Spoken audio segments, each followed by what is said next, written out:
Namo tassa bhagavato arahato samma sambuddhassa.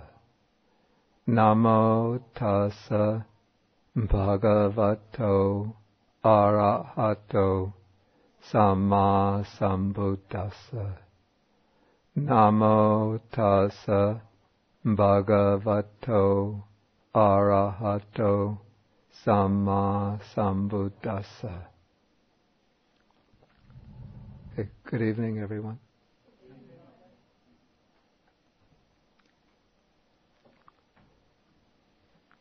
Okay, everyone should have gotten a handout which represents, called the basic pattern of the Mūlapariyāya Sutta in one page.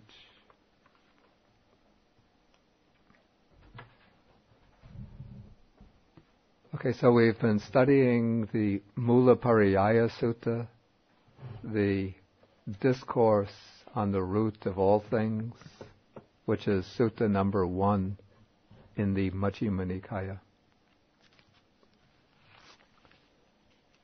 And last week I went through the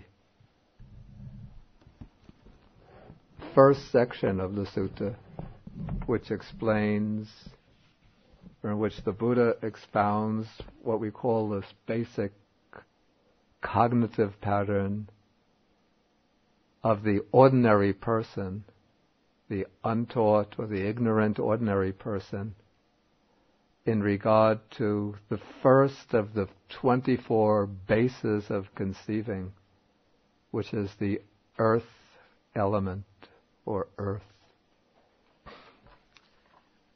And just to sort of summarize or review, maybe taking it from a little slightly different angle.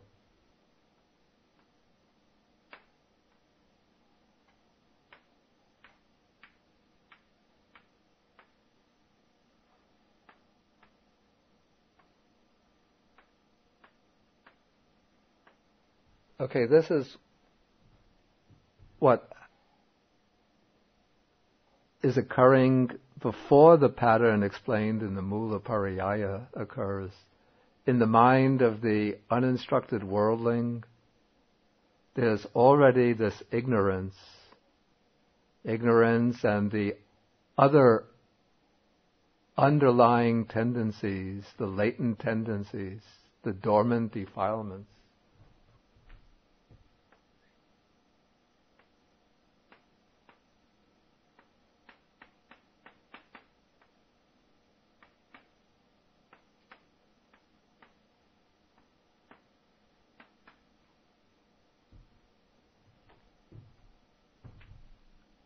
Okay, so when the ordinary person, the worldling, comes into contact with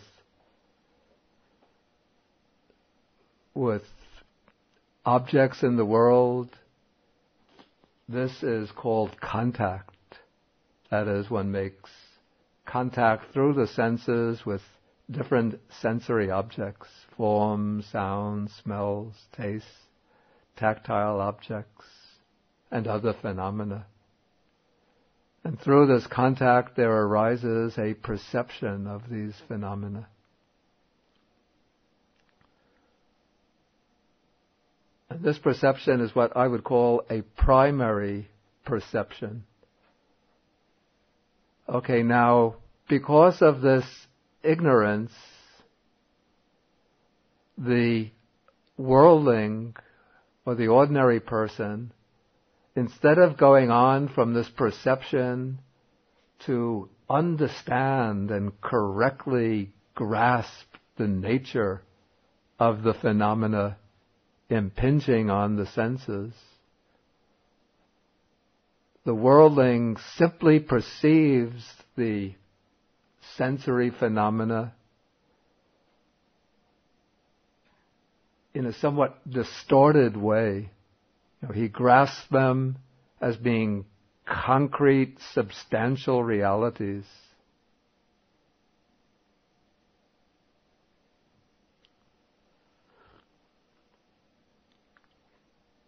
And this is what the Mūlapariyāya Sutta speaks of as perceiving earth as earth. This is not what we would call an insight experience of the earth element as the earth element. This is not what results from contemplating the earth element simply as the earth element.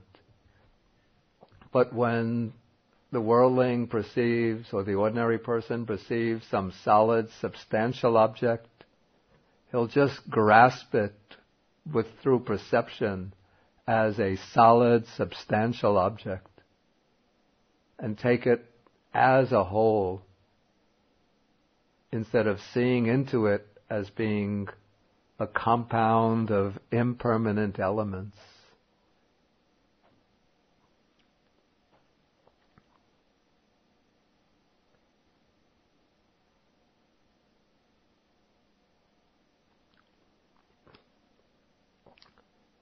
Okay, and then based upon this distorted perception, this perception that is already slightly misrepresenting the object, the worldling, the ordinary person, then starts to think about the object. And this thinking about the object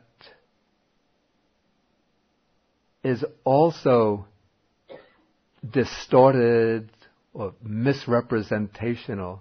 It misrepresents the object. He thinks about the object in ways that distort or misrepresent the nature of the object.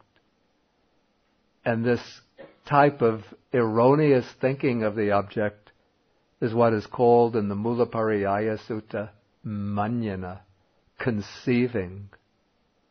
So that the worldling, the ordinary person, conceives the object, conceives the earth element. And what is meant by conceiving is thinking that establishes some relationship between oneself, understood as being some kind of subject, some kind of truly existing entity, and the object as something which is present to that perceiving subject. And according to the way the commentaries explain conceiving or manyana, it's thinking which is motivated by, or thinking which is governed by, three basic defilements: craving, conceit, and wrong views. So through the influence of craving, conceiving manifests as thinking in terms of what is mine or what might be mine, thinking in terms of whether things are pleasant, beautiful, delightful, desirable.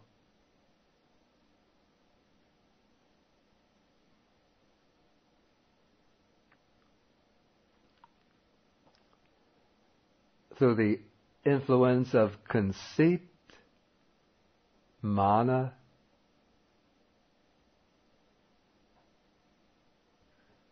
conceiving means thinking that centers around the idea I am, and then it leads into thoughts, thinking which is governed by comparisons. Am I better? Am I worse? Am I just as good as the others?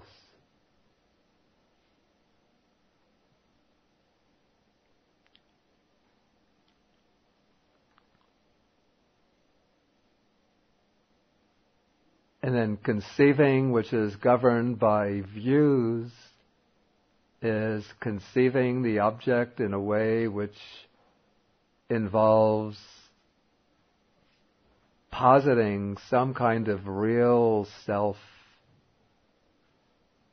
a truly existing self, a permanent, lasting, what one view is a permanent, lasting self, or else a self which is just temporary, a self which exists for a short time during the course of a life, and then comes to an end at the end of the life. There's a handout. Take another one for the back, a few for the back. Actually, they should all be brought to the back, so if other people come late, they could just pick them up. So from this perception,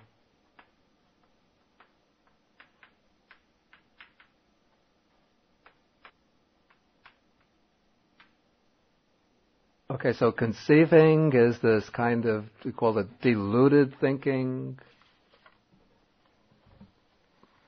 distorted thinking, thinking which misrepresents the nature of the object.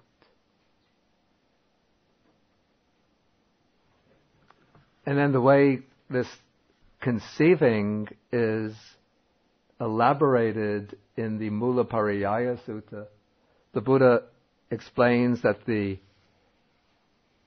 uninstructed, the untaught ordinary person might conceive in relation to the object in different ways. The Buddha uses different grammatical forms. He says that he might conceive. The first is simply he conceives the earth. Then he conceives in earth. He conceives from earth. Last week I gave examples of different ways this might be understood in relation to the three types of conceiving, in relation to craving, conceit, and views. And then there comes, you could say, a strong type of conceiving governed by craving, which is the idea he conceives earth to be mine. This is where conceiving is definitely governed by craving, because one wants to get possession of some object that is regarded as the earth element.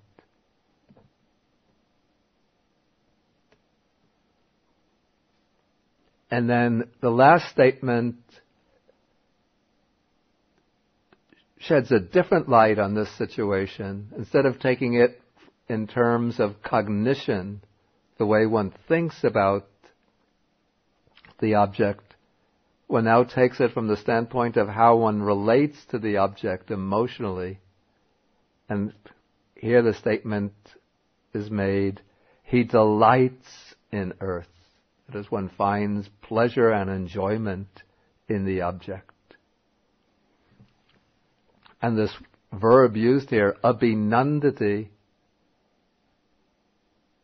is also the word which is used in the description of craving in the second noble truth. It said that craving, tatra tatra abhinandani, craving is what delights here and there. So this connects the statement, that word connects the statement, this explanation of the worldling's thought process. It connects it to the teaching of the Four Noble Truths. And so it connects this whole statement about the way the ordinary person thinks. It connects it to the second Noble Truth, showing that this is a kind of alternative way of explicating the truth of the origin of suffering. And then the Buddha raises the question, why is this? Why is it that the ordinary person thinks in this way, and why is it that he delights in the earth element? And then the Buddha gives the answer himself, and he says, because he has not fully understood it. And the word that's translated here as fully understood is well, it's given in the negative, apariññātaṃ.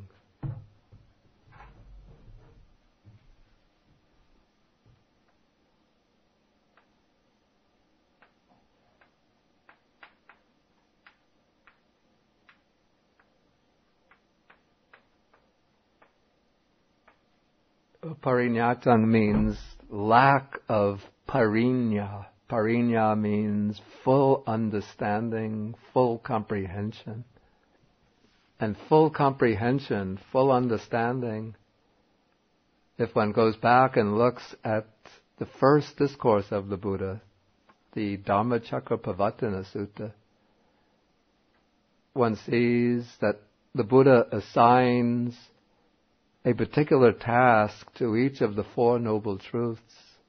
And the task regarding the first Noble Truth, the Noble Truth of suffering, is pariññā. The first Noble Truth, the Buddha says, is to be fully understood. Pariññāyaṃ. The first Noble Truth is pariññāyaṃ, to be fully understood.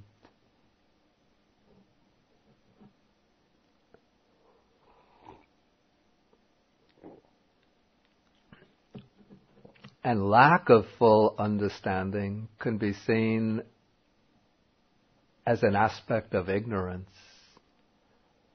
And so it's because of this lack of full understanding, because of this ignorance, that when the worldling, the ordinary person, perceives any object, that perception will trigger off this diluted conceptual process, cognitive process. Instead of moving from the perception to a clear understanding of the object, the perception will go to this distorted perception, perceiving X as X, then conceiving X, conceiving in X, conceiving from X, conceiving X is mine. And then accompanying this, there will be this emotive, what I call the emotive response. He will delight in X, become attached to it.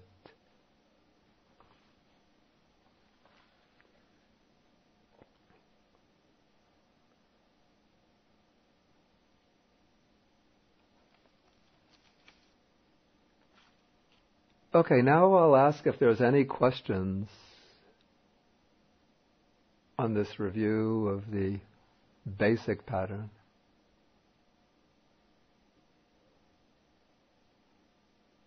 I know this is not an easy subject to understand. Yes? The five aggregates of feeling follows contact. In the five aggregate scheme, contact is not explicitly mentioned. Okay, the question is... Well, here, feeling follows perception, or conceiving. In this scheme, feeling is not actually mentioned. It's not explicitly mentioned. I assume that's what delight's for. Delight is not actually feeling. Delight is a kind of aspect of, let's say it's an aspect of craving. It's the aspect of craving by which one enjoys the object. So there is feeling mixed in with that delight. But the expression delight signifies more the activity of craving, when with craving one seeks the enjoyment in the object, or looks for enjoyment in the object.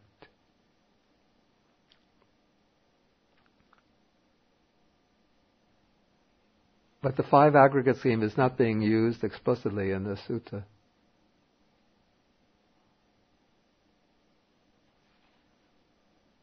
Yes? The perceiving of X as X. Yeah. Secondary cognition. I guess that's below the level of conscious awareness. Okay, the question is whether this perceiving X as X is below the level of conscious awareness. Now, strictly, according to Buddhism, there's no act of cognition, no perception which is really below the level of conscious awareness. Since consciousness is accompanying every act of perception, and consciousness is accompanying this perception too. There is consciousness going along with that perception. And yeah, that would be quite a conscious perception.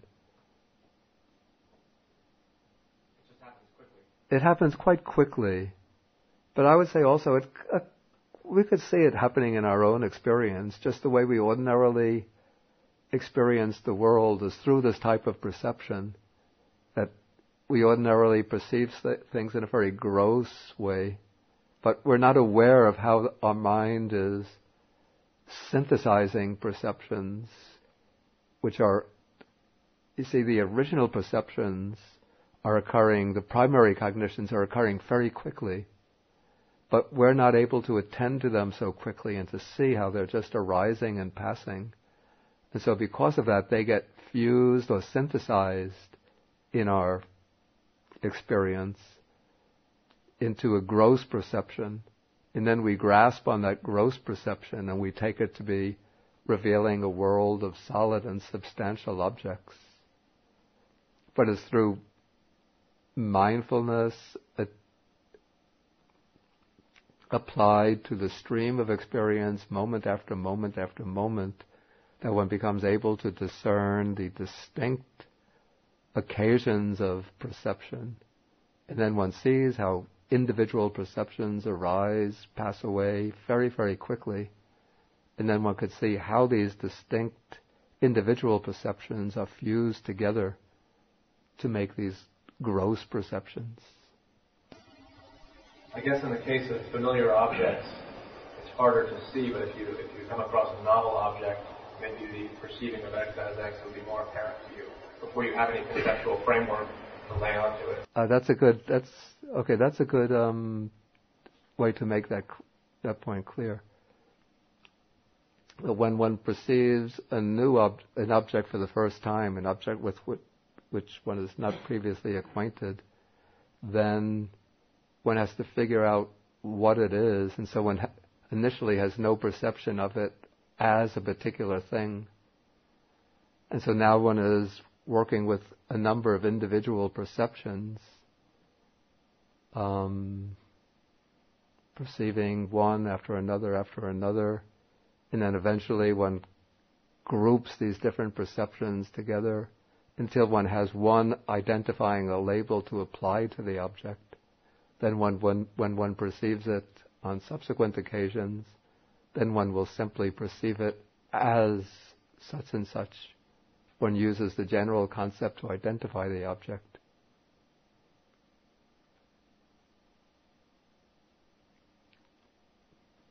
Bhante, does this presume that the primary cognition is through any of the faculties, any individual faculty that causes a perception? Not just sight or taste? Yeah, the primary perception can be through any sense faculty. But I think here, what I would say here, probably we should understand that the primary perception, primary cognition, in all of these cases will be mental cognition. Wait, some of the later ones would apply to sensory perceptions. As we'll see as we go through the list. I'm going to go through the list. But many of the different types of beings, the classes of beings, would require a mental perception rather than a sensory perception.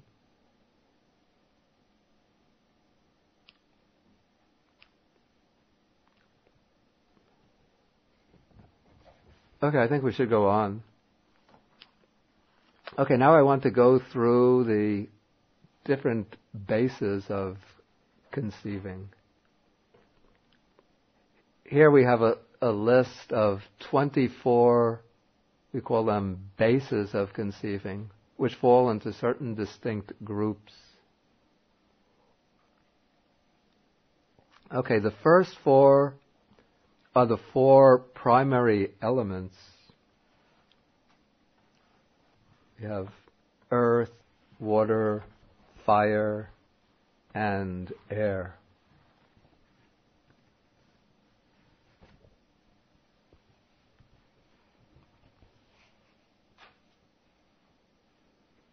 Okay, next we have the word beings. He perceives beings as beings. And now the word that's used here, the Pali word is bhuta, which can have various meanings. And so the commentary has to distinguish what kind of meaning the word bhuta has in this case. Sometimes the word bhuta can mean anything at all that has existence, even an inanimate object, anything that has common to being, anything that exists can be called bhuta. And sometimes it can refer to all living beings, all sentient beings. So it's identical with the word satta, all sentient beings. But we'll see as the text goes on that the sutta will mention other types of sentient beings, particularly different types of devas or gods. And so the commentary says that here the word beings is referring to sentient beings, but only with a limited reference. That is, it refers to all sentient beings below the level of the devas or gods. But it doesn't include the gods, because the gods are mentioned separately.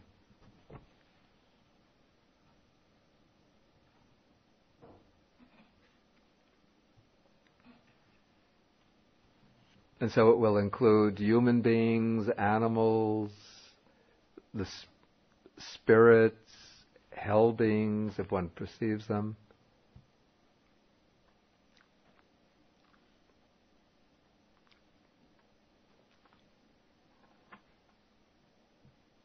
Okay, after this comes the devas. These are the gods.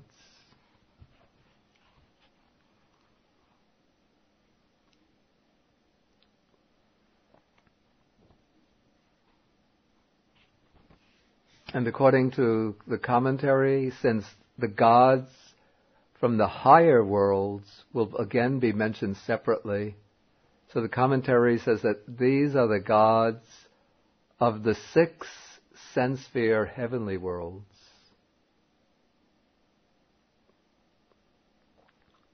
Then we come in paragraph 9 to Pajapati. Now, here I don't agree with the commentary. The commentary says, you see, the word Pajapati means literally Lord of creation, Lord of creatures. And so the commentary says, who is the Lord of creation, the Lord of creatures? It's Mara. Mara is, in Buddhism, Mara is like the devil. And so since Mara is considered to be the one who controls all of the world, all of the sentient existence, all of the beings in the sense sphere, Mara is said to be the Lord of creation. But I don't think that this is really acceptable. If the Buddha wanted to speak about Mara, he would have used Mara's name. I think the text here is just using the name Pajapati, because Pajapati was one of the gods from the Vedas, from the Vedic period. It was one of the gods who was considered to be the gods of creation. And so it seems to me that this text, from certain angles, it was a text which was constructed with reference to the Brahmins in order to address concerns of the Brahmins, almost to answer almost as a kind of rejoinder to certain ideas of the Brahmins. And the way some of these phrases are constructed, especially the passage on conceiving earth, conceiving in earth, conceiving from earth,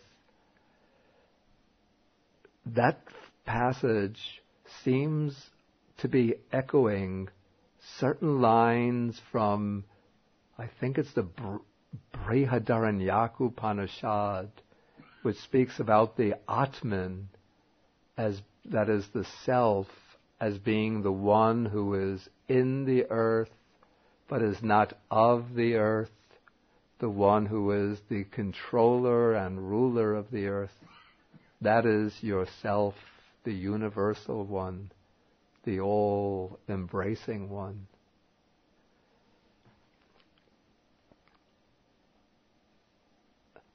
Okay, so if my hypothesis is correct, then it seems that this text is picking up this God, Pajapati, again because it's mirroring the type of language that was being used by the Brahmins, and offering almost a kind of answer, or the Buddhist answer, to a viewpoint of the Brahmins. I'll have to check to see if we have the Brihadaranyaka Upanishad here, and I'll see if I can find that passage.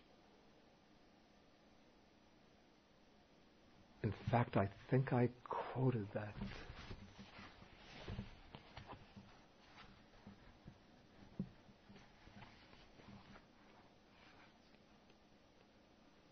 Yeah, I did quote that in the introduction to this.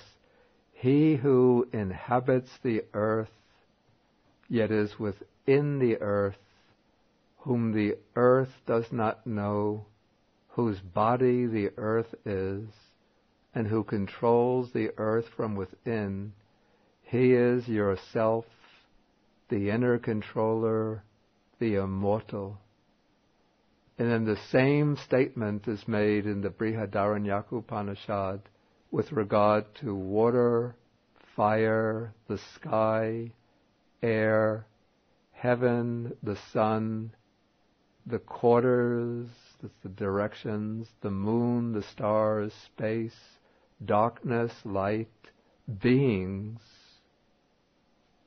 breath, speech, eye, ear, mind, skin, intellect, and the organs of generation.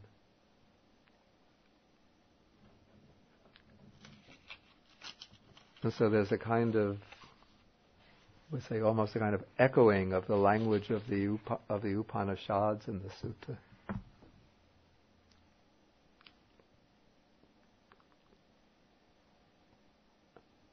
Okay, next comes Brahma. So Brahma was the supreme deity worshipped by the Brahmins.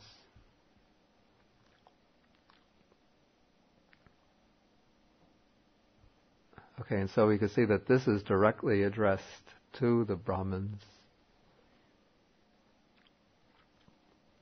Then after this comes the gods of streaming radiance. Now this is a class of deities which might be particular to the Buddhist worldview. Though it's also possible that the Buddha took over this class of deities from other schools of thought in India during his period. But now the next few sections will take us to some aspect of Buddhist cosmology.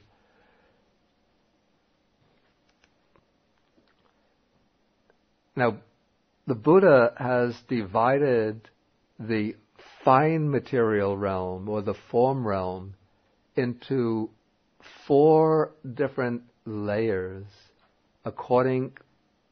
which are said to correspond to the 4 jhanas.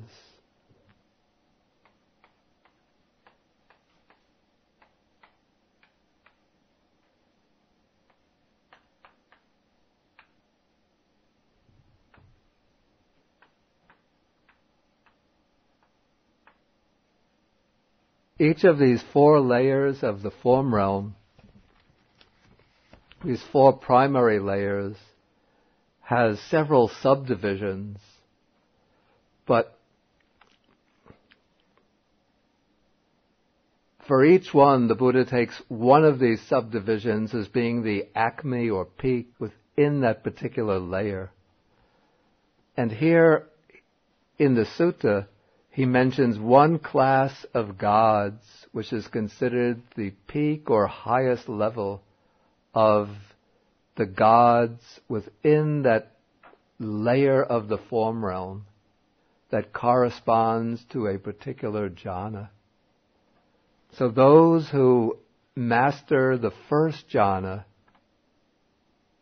tend to take rebirth in the lowest level of the form realm. And then the high deities of that level are the Brahma deities. That's why this world is called the Brahmaloka, the world of Brahma.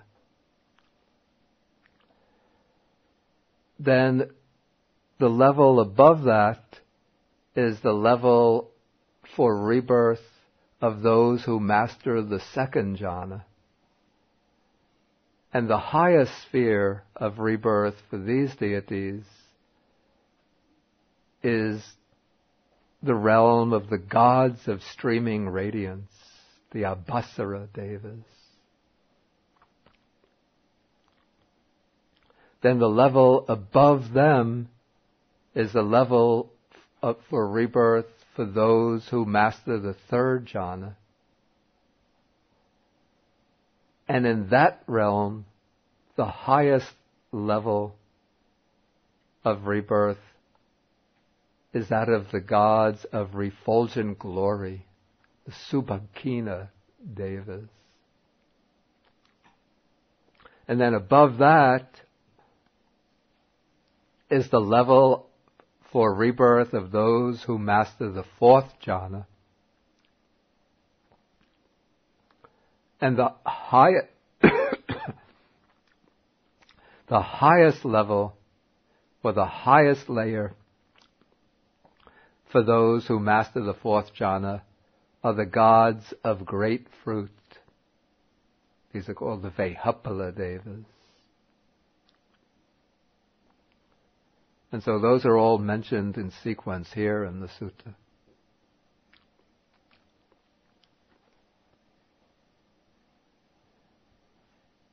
Okay, then in paragraph 14, we have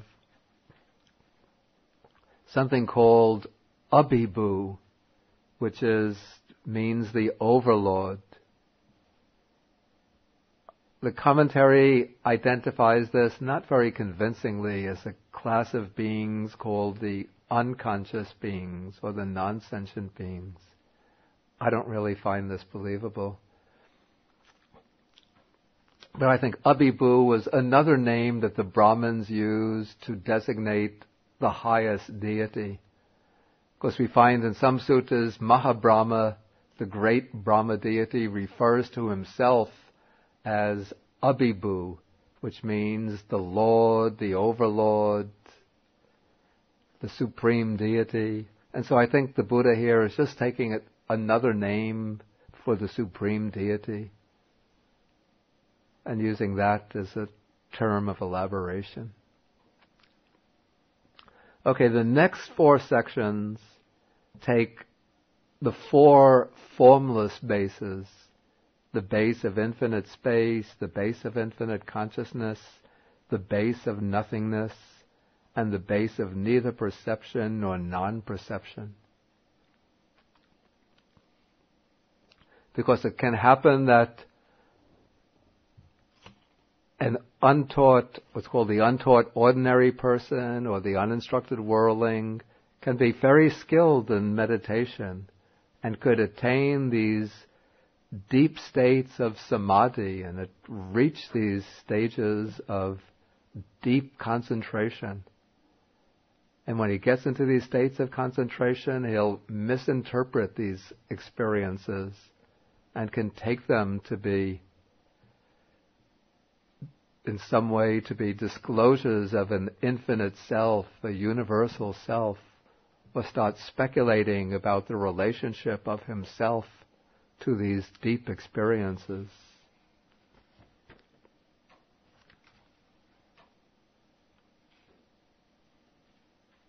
Okay, so this takes us through 16, 17, 18.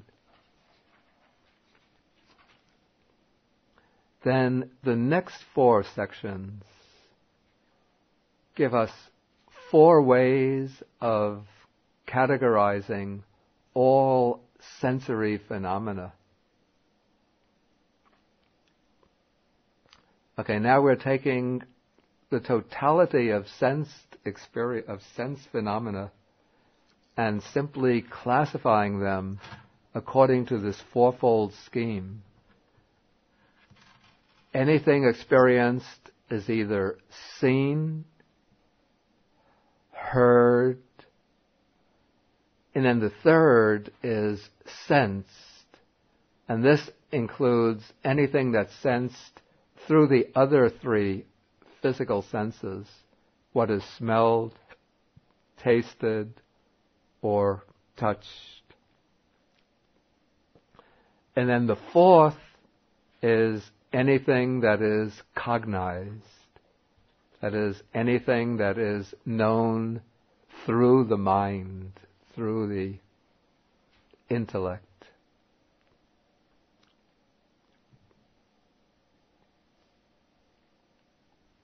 And so any of these objects, again, the uninstructed worldling will perceive, then having perceived it, he'll conceive it and then misconceive it in various ways. Okay, the next 2, 23 and 24, take the totality of phenomena and then divide them into 2 ways they can be approached. One is as unity, the other is as diversity. This can be seen as, in fact, the way the commentary explains this, as corresponding to the experience of 2 types of people. 23 corresponds to the experience of the meditator who achieves deep samadhi. And so this meditator has an experience, access to experiences of deep unification. And so when this meditator enters into these experiences of deep unity and oneness, then he'll start speculating about these experiences of oneness and unity. Everything is one, all is unity, I am one with everything, or I am one thing and everything else is apart from me.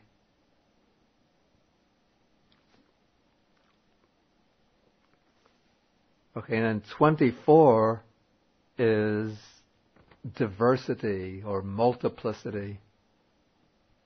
This would correspond to the experience of one who doesn't get access to these deep experiences of samadhi. We could see these 2 as also corresponding to the philosophical views, opposed philosophical views of 23 can be monism, the idea that everything is one, or non-dualism, there's no duality. And 24 corresponds to the philosophy of pluralism, that ultimately everything is, that what is ultimately real is a diversity of multiple elements which just come together temporarily and then come apart.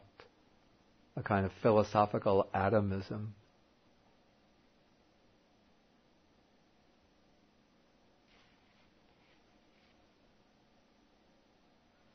And then the last one, he perceives all as all.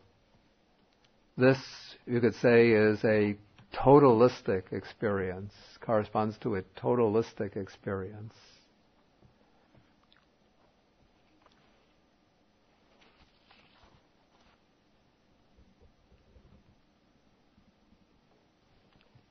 This might, you could say, correspond to the views of those who hold that everything is the self, I am one with everything. Or else somebody who holds that myself is separate from all, but I am within everything, or I have emerged from the all. There are different ways to formulate these views.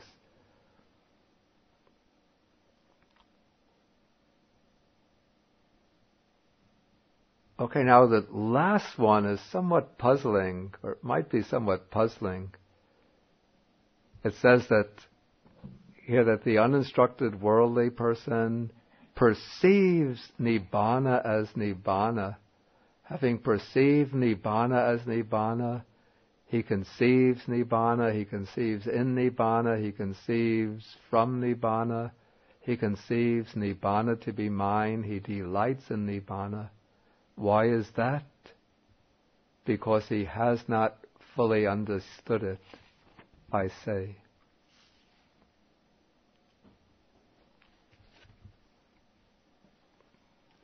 Okay, this might be, I have to say, somewhat puzzling, because a worldling or an uninstructed ordinary person, by definition, doesn't have a direct perception of Nibbana and can't have a direct perception of Nibbana. If he had a direct perception of Nibbana, he wouldn't be an ordinary person. He would be an enlightened one. At least he would reach the first stage of enlightenment. He would become a stream enterer. So there's a question, how do we understand this?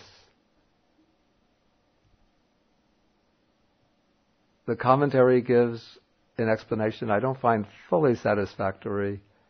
It says that this isn't the Buddhist explanation of understanding of Nibbana, but this is the understanding of Nibbana held by some of the non-Buddhist philosophers. Like there were some sects contemporary with the Buddha who held that the indulgence in sense pleasures to the ultimate without any restraint, that is Nibbana here and now. Others held attainment of the first jhana, second jhana, and so on. That is Nibbana. But I don't really know whether this is completely convincing. The way I would understand it is that the worldling can't have a direct perception of Nibbana, but the worldling could still have listened to discourses on Nibbana, about the Buddhist Nibbana, have read about Nibbana, heard discussions about Nibbana, and forms ideas about Nibbana. And then the worldling will form ideas and interpretations of Nibbana. And because the worldling still has this clinging to the idea of self, the worldling will tend to formulate this conception of Nibbana around the idea of self, or will tend to posit some relationship between Nibbana and the idea of I, or interpret Nibbana through the prism of the idea of I. Or also this uninstructed worldling might have an experience that he'll misinterpret to be an experience of Nibbana. Sometimes they might have just deep meditative experiences or psychedelic experiences which they'll take to be realizations of Nibbana, and then they will take this to be attainments of Nibbana, and then they'll misconceive it. Anyway, that is the way I would understand it.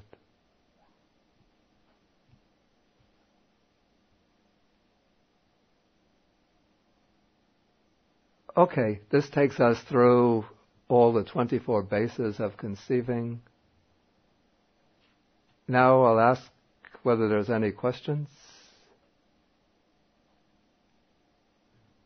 Yeah, Tom?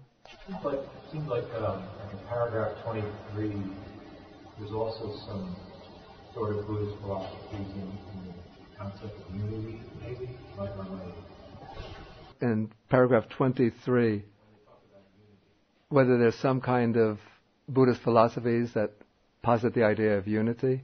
Yeah, is that possible? That the person is just also putting some kind of false conception into the Buddhist philosophy of unity too?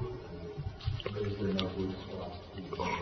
I have to say that there are some later Buddhist philosophies which do tend to develop ideas that sound very much like a kind of unity, positing a unity. But just the fact that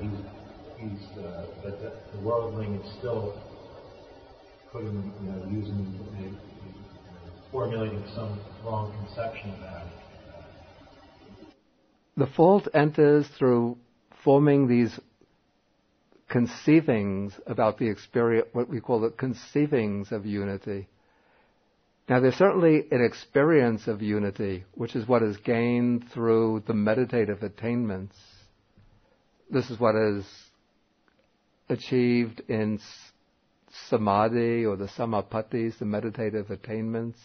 Those are experiences where the mind becomes deeply unified on the object so that discursive thinking stops and the mind becomes one-pointed, and it seems like an experience of merging with the object, and it seems that all diversity, all plurality has stopped.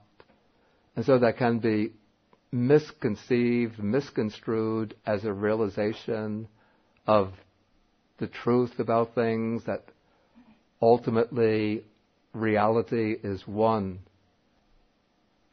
Reality is the unity of everything, and that plurality, diversity is just mere appearance. And so if one just enters into the meditative attainment without, and experiences as such without imposing an interpretation upon it, without taking this to be a revelation that everything is ultimately one or unity, then it's not a misconception. The conceiving or misconception comes in when one takes the meditative experience to be a revelation or disclosure of unity as some kind of ultimate reality.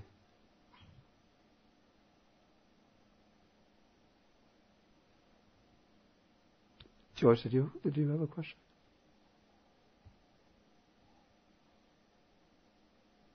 Yes, Jen. In paragraph, the one about Nibbana, paragraph 26, could the perceiving of Nibbana as Nibbana, could that come about from actually just seeing somebody who has attained Nibbana and then developing concepts based on what they are seeing? I'm thinking of the experience that a person has who walks into the presence of the Buddha and is overwhelmed by all of the sensory input of seeing somebody who has attained. Okay, the question is whether somebody could have this perceiving Nibbana as Nibbana by coming into the presence of a person who's attained Nibbana, and on that basis forming ideas about Nibbana. Right, an uninstructed worldling. The uninstructed worldling. I have to say that the wording of the text doesn't suggest that. I was thinking back to what your comment was about how the contact is, you were speaking of it mostly in terms of a mental contact with the mental sense base, not with the physical sense base. It would seem, if I was to draw that conclusion, I would have to take it outside of the mental into more of a physical sense base, to actually have contact through sight or taste, more sight. Just if I take the word of the text itself, it seems to be saying that, in this case, that the worldling actually perceives Nibbana and then perceives it as Nibbana. So it doesn't seem to be saying that he's perceiving a person, but seeing Nibbana itself.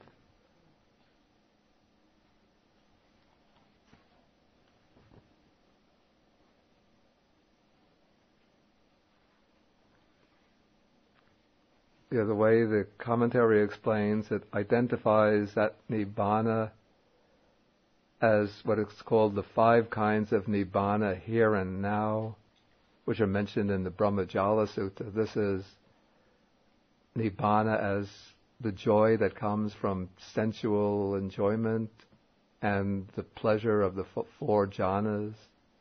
Then it says that one conceives this Nibbana with the conceiving of craving when one enjoys the pleasure, and one conceives it with conceit when, because of this Nibbana, one thinks, I have attained Nibbana.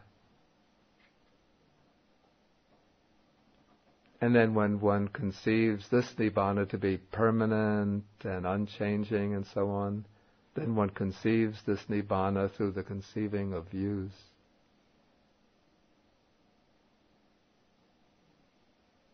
Then if one takes oneself to be other than Nibbana, but to be existing in this Nibbana, then one conceives oneself in Nibbana.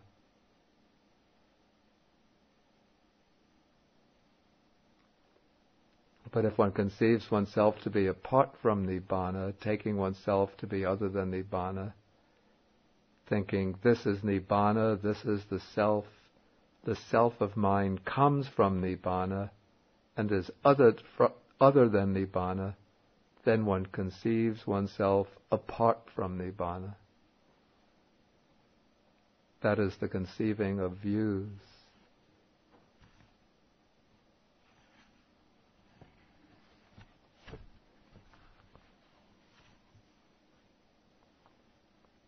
To understand the sutta in detail, this is quite useful. I don't mind advertising something that I did myself, but it's very useful, a little booklet, only less than 100 pages. It's not even only about 80 pages, but it's quite useful. It has the Mūlapariyāya Sutta with its commentary and selections from the sub-commentary.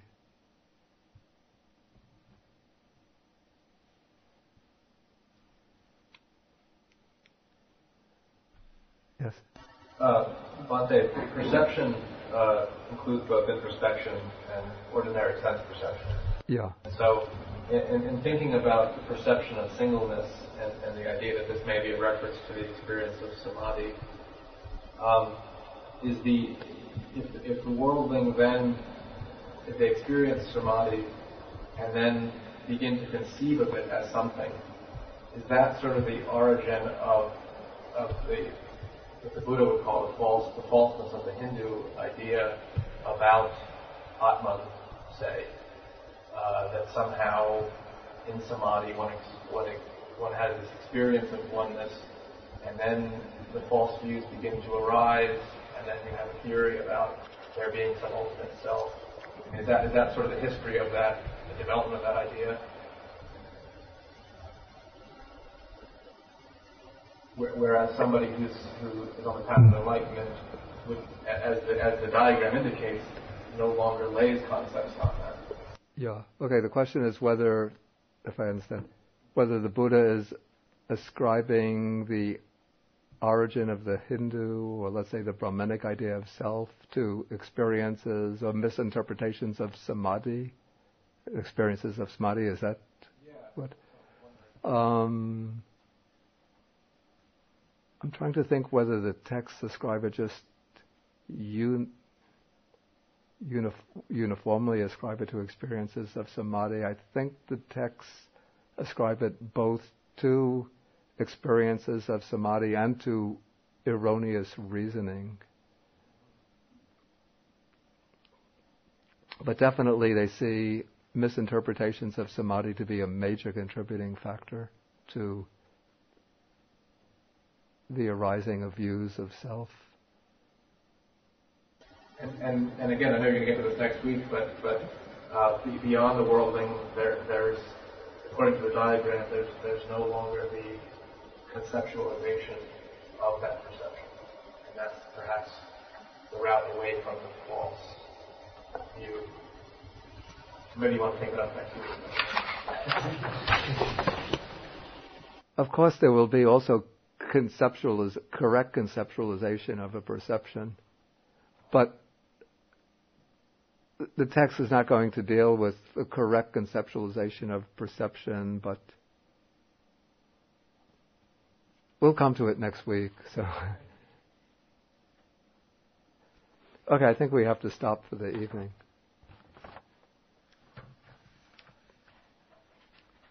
Okay, so we'll end with the sharing of the merits.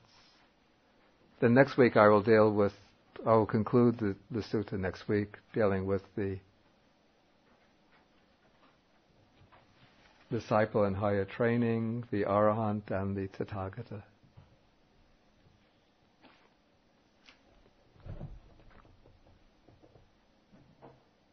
Akasata chabhumata deva naga mahitika punyantang anumoditva chirang rakantu sasanang akasata chabhumata deva naga mahitika punyantang anumoditva chirang rakantu desanang akasata chabhumata deva naga mahitika punyantang anumoditva chirang rakantu mang parang etavata cha amhehi sampadang punya sampadang